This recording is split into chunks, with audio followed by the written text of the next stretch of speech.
Hello everyone, আসসালামু আলাইকুম। কেমন আছো সবাই? অনেকদিন পর আজকে নতুন একটা ব্লগ নিয়ে চলে এসেছি।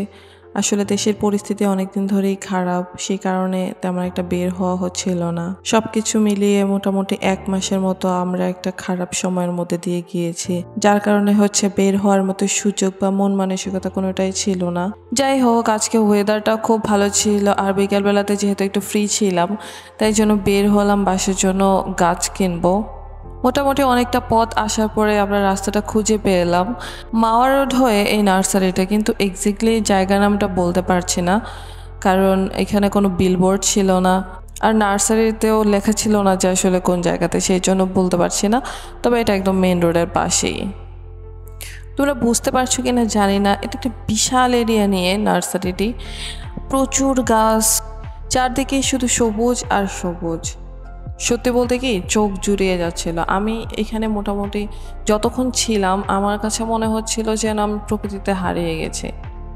মানুষ এখানে শুধু গাছ কেনার জন্য আসে না, আমি অনেককেই দেখছিলাম তারা ঘুরতে এসছে। এদিকটা বিভিন্ন ফুলের গাছ আছে, আর একটু সাইজে যে গাছগুলো ছোট সেগুলো সাধারণত এখানে রাখা আছে। এত সুন্দর সুন্দর আনকমন গাছ, আমি আবার সব কিছুর নাম জানি না, সে কারণে বলতে পারছি না এগুলো কি গাছ। তবে সামনে থেকে দেখতে সত্যি অসাধারণ ছিল। আর যেহেতু এটা একটি পাইকারি নার্সারি, সে কারণে হয় কি যে এক জায়গায় একটি গাছের কালেকশন বেশি থাকে। তবে ওদের স্পেসিফিক কিছু গাছ দেখলাম যেগুলো ওরা বেশি এখানে রেখেছে। আই গেস এগুলো ওদের সেল ভালো, সেই জন্য।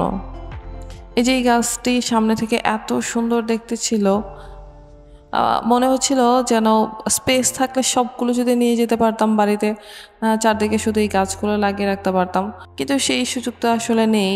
আমি এখানে হয়তো একটা বা দুটা গাছ কিনবো জাস্ট বারান্দাতে রাখার জন্য। এই ফুলগুলোর নাম জানি না, তবে সাধারণত গ্রামে বা কোথাও গেটের উপরে এই গাছগুলো লাগিয়ে দেয় এবং এগুলো লতার মতো করে বেড়ে যায় আর ফুল দিয়ে একদম ভরে থাকে, খুব সুন্দর লাগে দেখতে।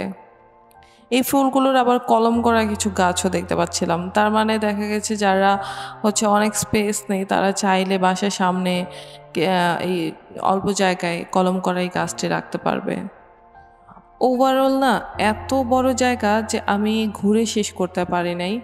আমি অনেক জায়গা আছে যেখানে আমি যেতেও পারিনি যে কিছু ফুটেজ নিব, কারণ ওদের এত বড় স্পেস, ভাগ ভাগ করে গাছগুলো রাখা ছিল।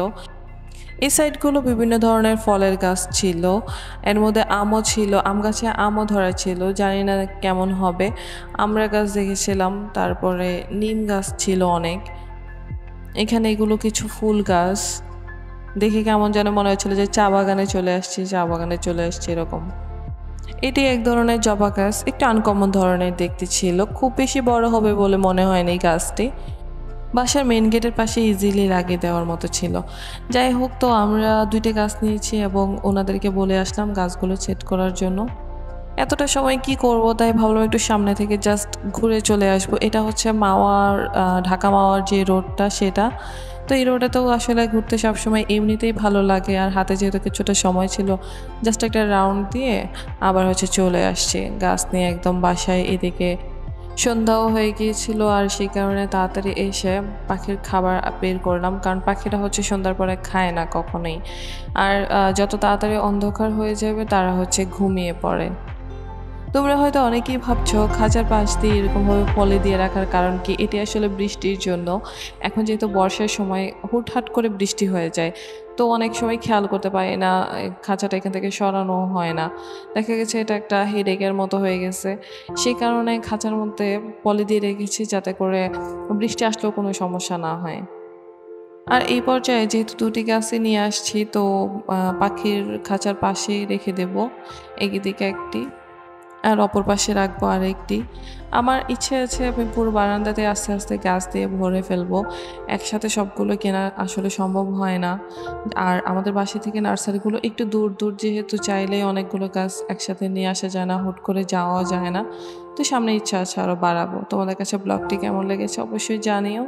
আর সবাই ভালো থেকো, কথা হচ্ছে নেক্সট ব্লগে। সে পর্যন্ত আল্লাহ হাফেজ।